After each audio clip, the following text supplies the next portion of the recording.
টেঙ্গুপুর সরকারি প্রাথমিক বিদ্যালয়ে সহকারী শিক্ষক হিসাবে যোগদান করি। পরবর্তীতে 2001 সালে প্রধান শিক্ষক পদে পদোন্নতি প্রাপ্ত হয়ে আমি বেড়গোবিন্দপুর সরকারি প্রাথমিক বিদ্যালয়ে যোগদান করি। সেখানে 1 বছর 7 মাস অবস্থান করার পর 9/4/2003 সালে আবার পুনরায় আমি টেঙ্গুপুর সরকারি প্রাথমিক বিদ্যালয়ে প্রধান শিক্ষক পদে যোগদান করি। অদ্যাবধি আমি এই টেঙ্গুপুর সরকারি প্রাথমিক বিদ্যালয়ে কর্মরত আছি।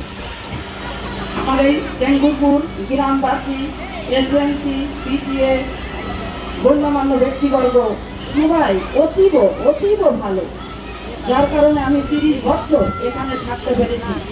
তাদের কাছে আমি চিরকৃতজ্ঞ। অত্র বিদ্যালয়ের প্রণীদাতা, প্রতিষ্ঠাতা আমার শ্রদ্ধেয় চাচা, খুবই পীড়িত, অসুস্থ।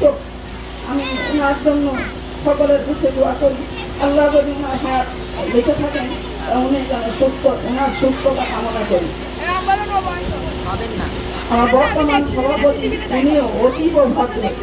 আমার যে কোনো উন্নয়নমূলক কর্মকাণ্ডে আমি ওনাকে স্মরণ করেছি। আমার এসএমসি, পিটিএ সকল কমিটি এবং সদস্য বৃন্দকে দেখেছি। ওনারা শুধু আমাকে বলেছেন যে তোমার মতো বা আপনার মতো কাজ করে যান, আমরা আপনার সাথে আছি, কোনো সমস্যা হবে না ইনশাল্লাহ। আমি কাজ শেষে আবার ওনাদেরকে স্মরণ করেছি। ওনারা বলেছেন কি দেখবো, আপনি তো কাজ করেছেন।